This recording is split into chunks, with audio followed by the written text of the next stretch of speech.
누가복음 1장 26절부터 33절 말씀까지입니다. 신약성경 87페이지 쯤에 있습니다. 신약성경 87페이지 누가복음 1장 26절부터 33절 말씀까지입니다. 저와 여러분이 한 절씩 나누어 교독하겠습니다. 여섯째 달에 천사 가브리엘이 하나님의 보내심을 받아 갈릴리 나사렛이란 동네에 가서 다윗의 자손 요셉이라 하는 사람과 약혼한 처녀에게 이르니 그 처녀의 이름은 마리아라.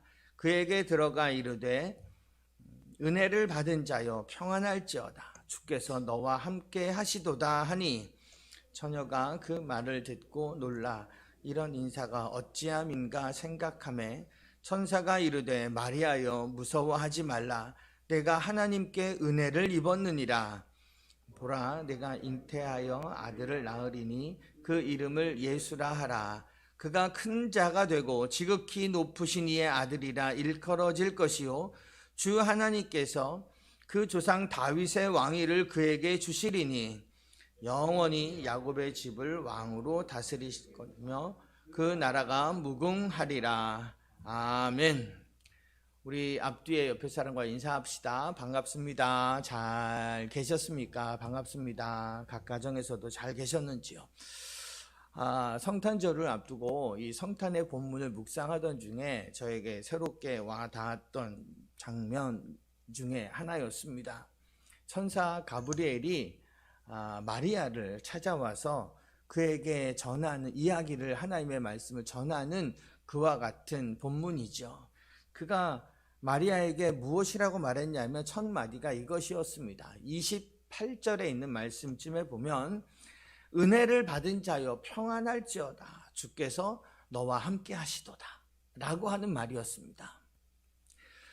하나님은 크신 분, 위대하시고 영화로우시고 온 우주에 충만하신, 너무나 광대하신, 그래서 작은 것은 눈에도 들어오지도 않을 것 같은 하나님이 이 나사렛이라고 하는 작은 촌에 살고 있던 평범한 한 소녀, 처녀를 보고 내가 너와 함께한다, 내가 너에게 은혜를 베푼다 라고 말씀하고 계신다는 거죠.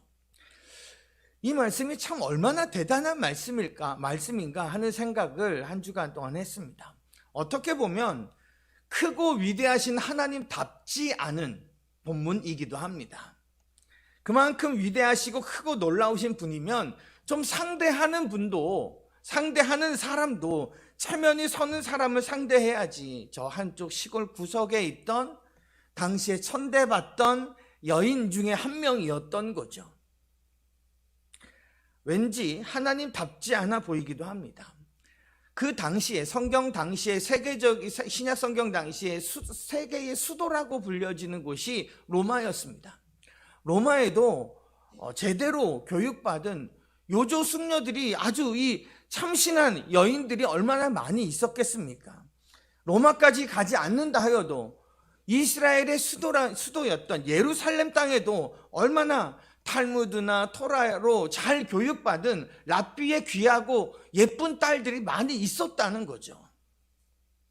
그런데 하나님께서는 유명한 도시의 여인들을 택하지 않고 세상의 눈으로 보면 로마와는 비교도 되지 않는, 아니 최소한 예루살렘과도 비교가도 되지도 않는 변방 중의 변방, 갈릴리 땅에 나사렛이라고 하는 그 시골 땅에 살던 한 어린 여인에게 찾아가셨다는 거죠.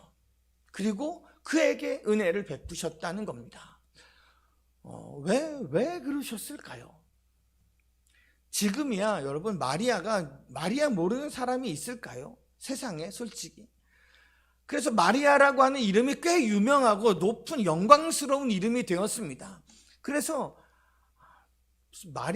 미국의 마리아와 마리아의 변형된 이름만 800만 명? 이런 통계도 본 것 같습니다. 마리아에서 바뀌어진 무슨 메리, 미리암 뭐 이런 식의 이름들까지 다 합치면 800만 명이 넘는 사람들이 그 마리아의 이름을 자신의 이름으로 삼고 있을 만큼 유명한 사람이 된 것이죠.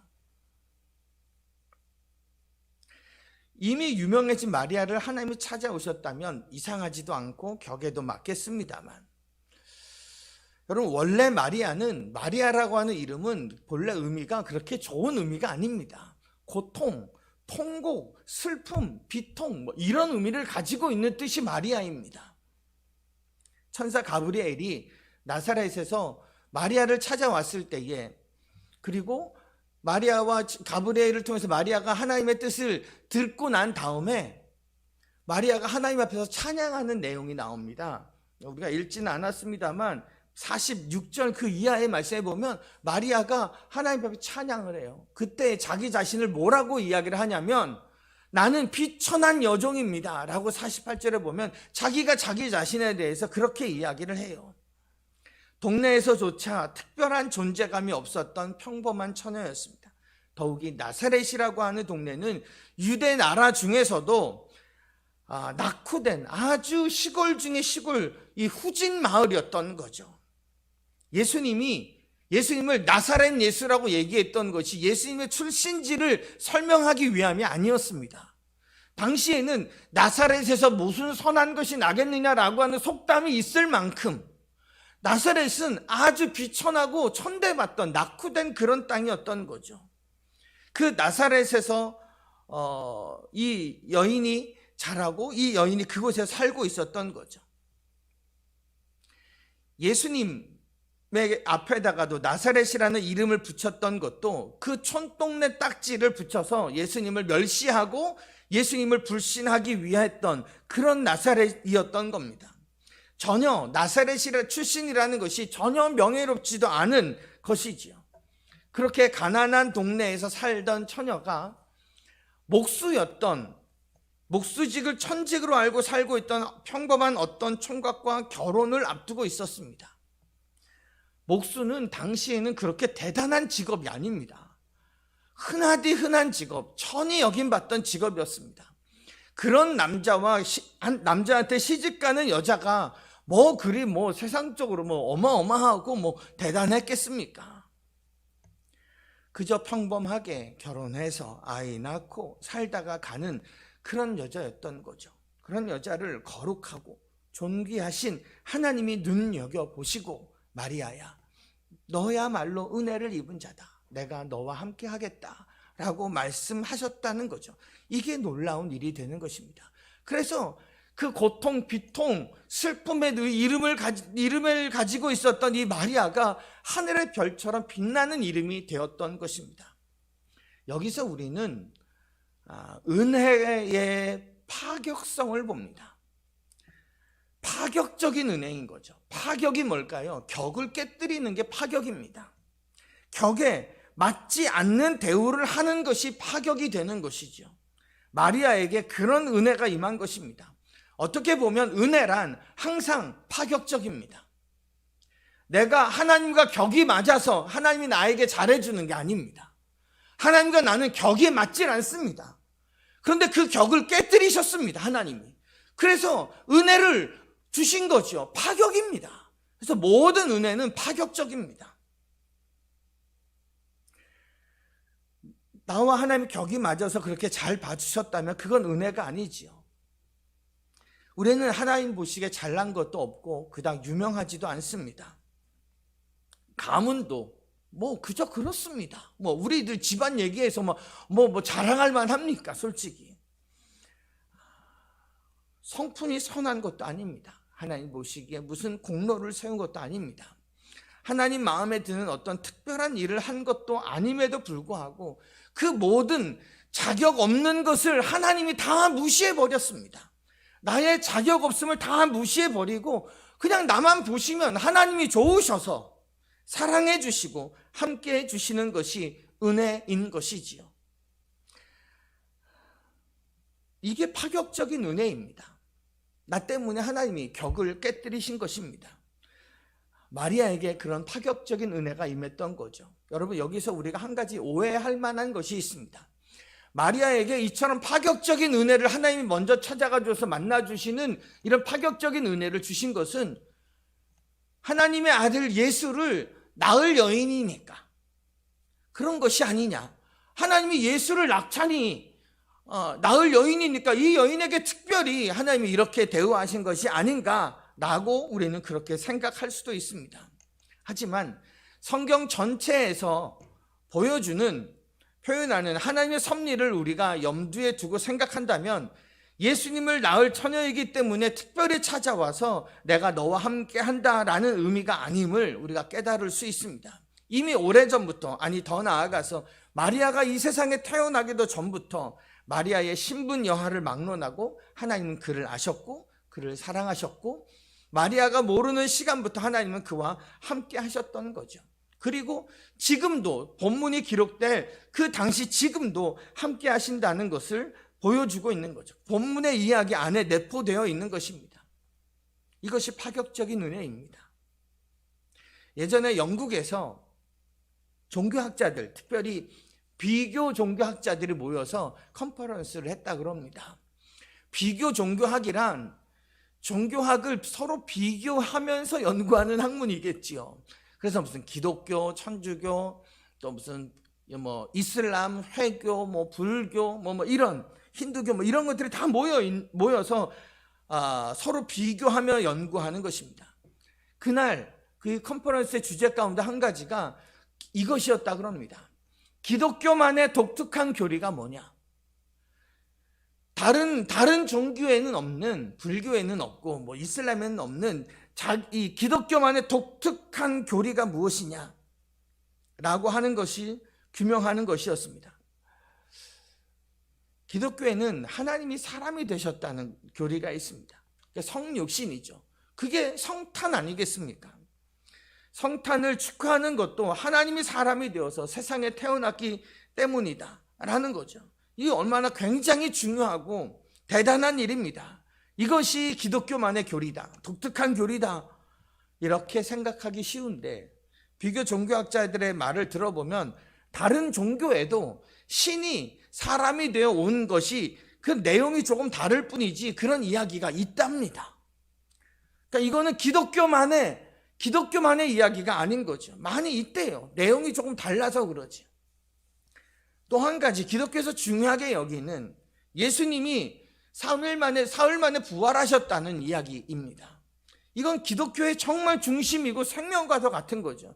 그런데 다른 종교에도 신이 죽었다가 다시 살아났다는 이야기가 있답니다. 이거 우리한테 너무 중요한데 이거 딴 데도 있답니다. 꼭 기독교만이 부활을 말하는 것은 아니라는 거죠. 사실이냐 여부냐를 떠나서 다른 종교의 것이 맞느냐 아니냐를 떠나서요. 이런 식으로 하나하나를 티격태격 토론을 벌이고 있었습니다. 그때쯤에 캠브리지의 유명한 그 교수였던 C.S. 루이스가 그 컨퍼런스 장소로 들어왔어요. 도대체 무엇 가지고 이렇게 열띠게 토론을 합니까? 지금 기독교가 다른 종교에 비해서 독특한 게 무엇이냐 이것 가지고 토론을 하고 있는 중인데 아직까지는 그렇게 답을 찾지 못했습니다. 그때 이 C.S. 루이스 교수가 이렇게 이야기를 했대요. 그거 굉장히 쉬운 문제인데요. 기독교만의 독특한 것이 있다면 그것은 바로 한마디로 은혜입니다. 그래서 그 교수의 말을 듣고 그 컨퍼런스에 모여있던 사람들이 정말 그런가 한번 의논을 해보고 따져보고 당신네 종교는 이런 거 없어? 우리한테 이런 거 없어. C.S. 루이스가 말했던 그 은혜가 독특하다. 기독교만이 있는 것이다. 라고 하는 것에 그 결론이 맞다라는 그런 결론을 내렸다는 거예요. 기독교만이 은혜를 갖고 있어요. 조건 없이. 어떤 것을 요구하지 않고 하나님이 우리를 먼저 찾아와 주신 것. 믿기만 하면 영생을 주신다고 약속하신 것. 여러분 이것이 대단한 은혜입니다. 오직 기독교만이 갖고 있는 거죠.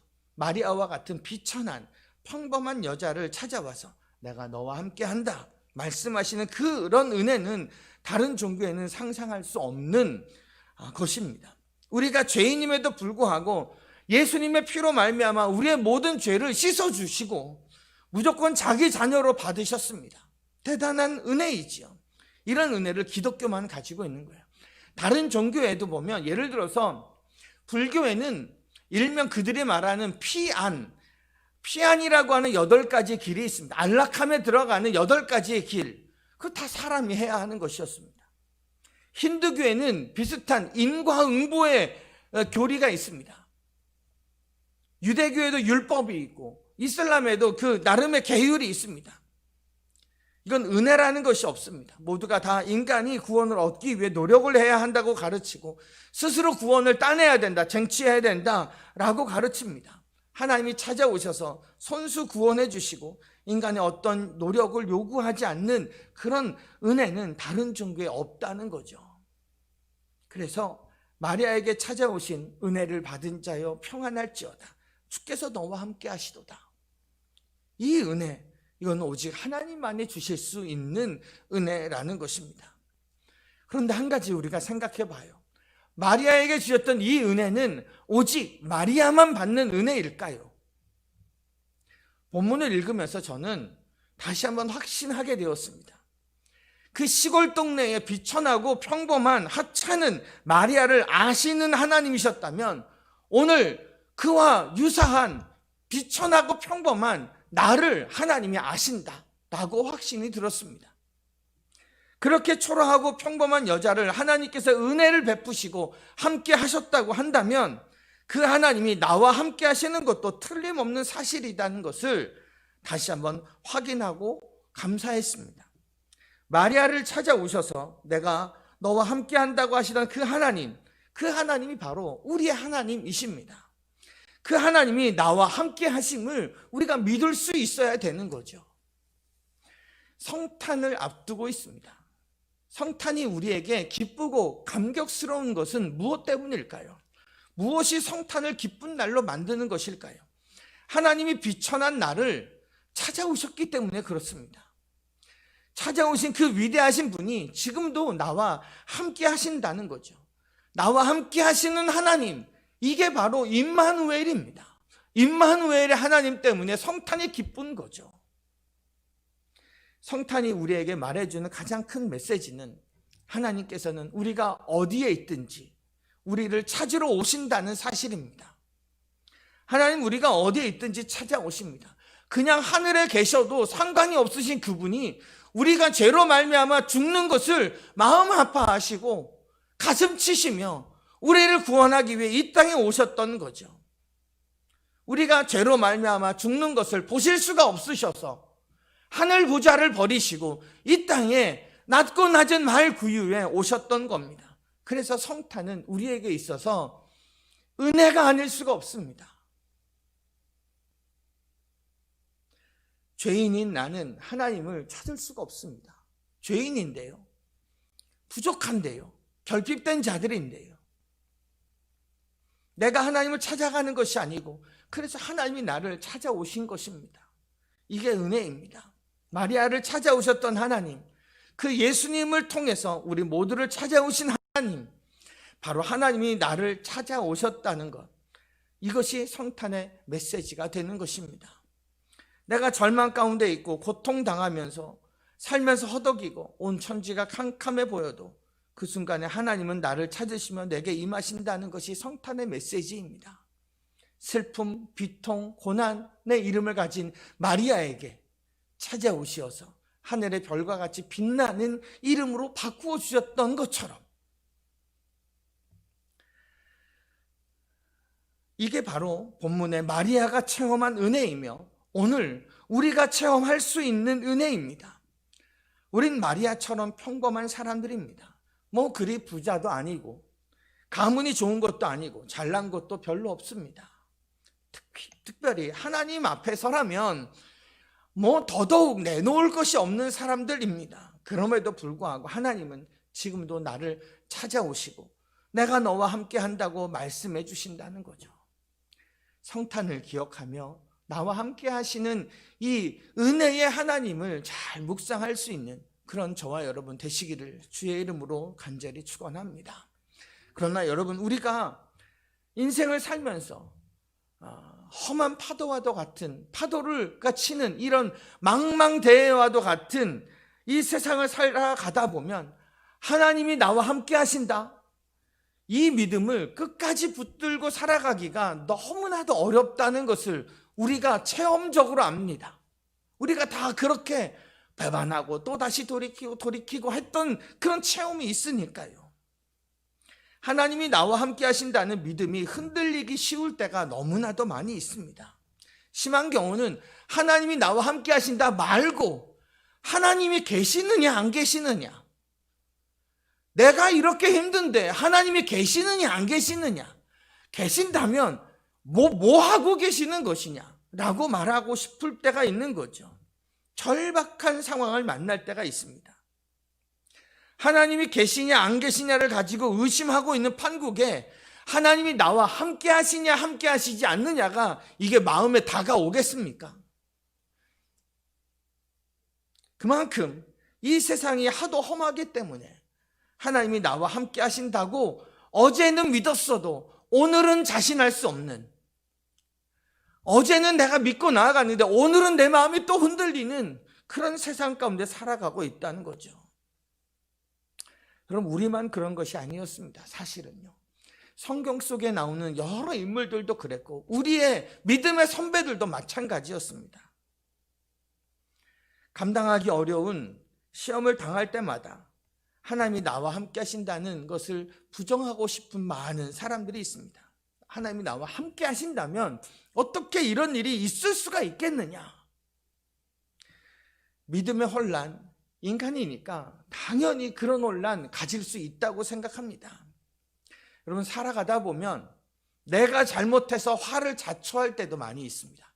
내가 욕심을 부린다거나 내 젊음 기억하고 내 젊음 의지하고 그냥 세상으로 훅 가버려서 하나님의 말씀 등질 때가 많이 있죠. 때로는 내가 게을러서 어려움을 당할 때도 있습니다.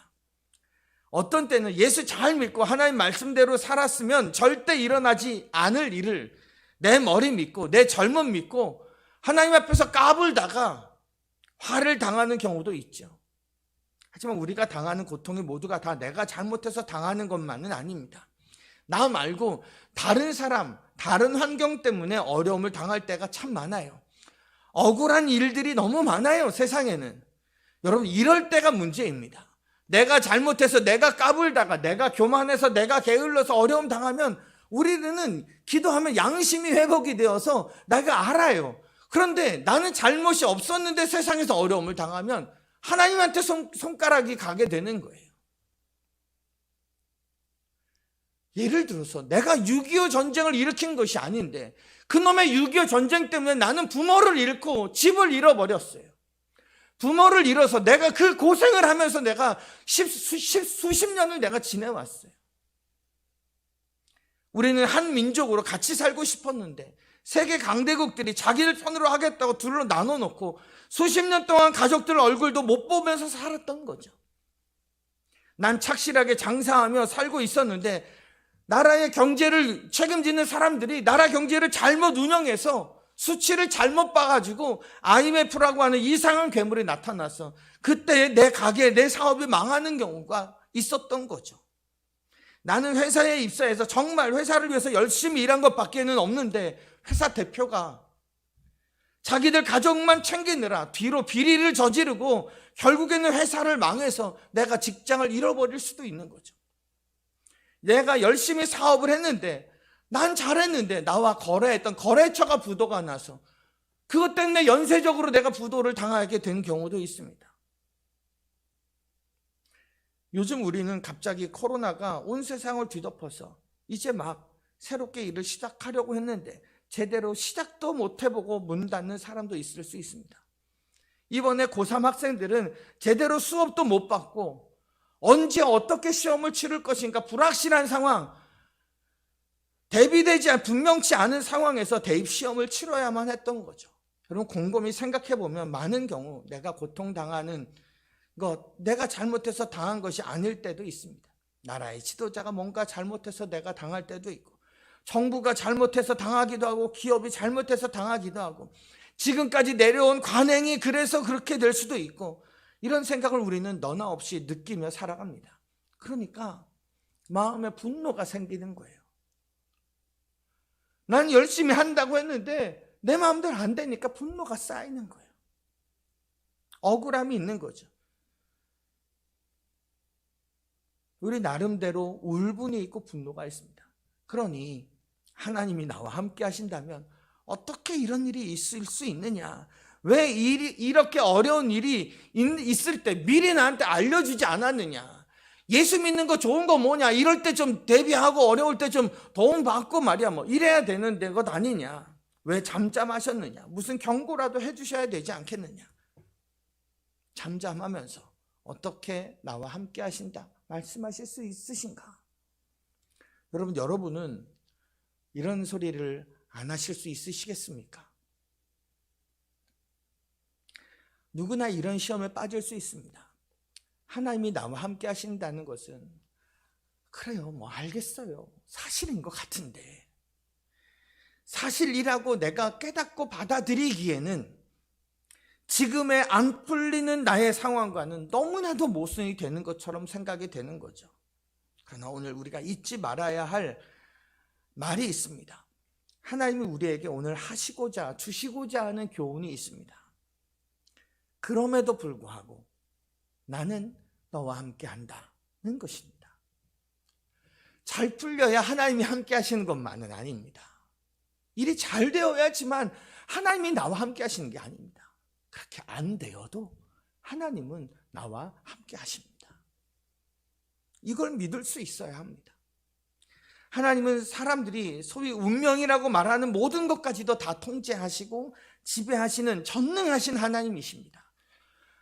사람의 머리털까지도 세시는 바 되는 다 말씀하셨어요. 그러니까 모든 만물을 다 통제하시고 만물 가운데서 일어나는 모든 동작들도 다 간섭하고 계시는 분이시죠. 그런 하나님이 지금 나와 함께 하신다는 거예요. 그렇다면 나에게 일어나는 고통을 하나님이 모르고 계셨을까요? 그럴 리가 없습니다. 갑자기 하루아침에 불어닥친 이 어려움을 하나님이 모르고 계셨을까요? 천만에요. 하나님은 아시지요. 그러면 왜 나에게 이런 일이 일어나느냐 하는 것입니다. 하나님이 계시다는데, 그리고 하나님이 나를 아신다는데 왜 이런 일이 일어나느냐? 대답은 어떻게 보면 간단합니다. 하나님께서 허락하셨기 때문입니다. 여러분은 어떠십니까? 이 말씀을 받아들이실 수 있으시겠습니까? 하나님은요, 우리의 입에 쓴 것이라도 그것이 참 써도 나에게 유익하다고 판단하시면 그걸 허락하십니다. 사람의 입에 그것이 써도 그 사람에게 유익하다 그러면 그 일을 허락하십니다. 이게 하나님의 방법이죠. 그래서 성경에는 모든 것이 합력하여 선을 이룬다라고 말씀하고 있는 것입니다. 하나님이 판단하실 때 지금은 이 좁고 험한 길을 걸어가는 것이 어렵겠지만 결과적으로는 우리에게 선이 되고 하나님에게는 영광이 된다고 판단하시면 하나님은 그 일을 행하십니다. 아무 말도 안 하시고 그냥 우리를 그 길로 밀어 넣으실 때가 있습니다. 밀어 넣으시면서 우리한테 뭐 미안하다, 내가 나중에는 이렇게 건져주겠다, 이렇게 대비를 좀 하렴, 이런 말도 이런 방법 없으시고 그냥 밀어 넣으십니다. 그리고 가만히 계십니다. 교회 안에는, 사람들 안에는 힘든 일을 당한 가정이 항상 있습니다. 우리들 중에도 힘든 일을 당한 가정이 있습니다. 그래서 저도 기도합니다. 슬픔을 당한 사람에게 제가 직접 대놓고 당장에는 말하지 못해도 앞으로 한 반년이나 1년, 2년 정도가 지난 다음에는 저는 이 말을 꼭 해야 된다고 생각합니다. 하나님이 그 사건을 허락하셨습니다. 그 이유는 이 가정에 결국에는 선이 되고 복이 된다고 하나님께서 판단하셨기 때문입니다. 그걸 믿으세요 라고 말을 하고 싶습니다. 어떻게 그걸 알까요? 하나님이 그 가정과 함께 하시기 때문입니다. 하나님이 허락하신 이상 그것은 우리에게 선이 되고 결국에는 하나님께 영광이 된다는 사실을 우리가 믿을 수 있어야 합니다. 요셉을 보면 잘 알 수 있습니다. 요셉은 형들에게 미움을 받아서 종으로 팔려간 사람입니다.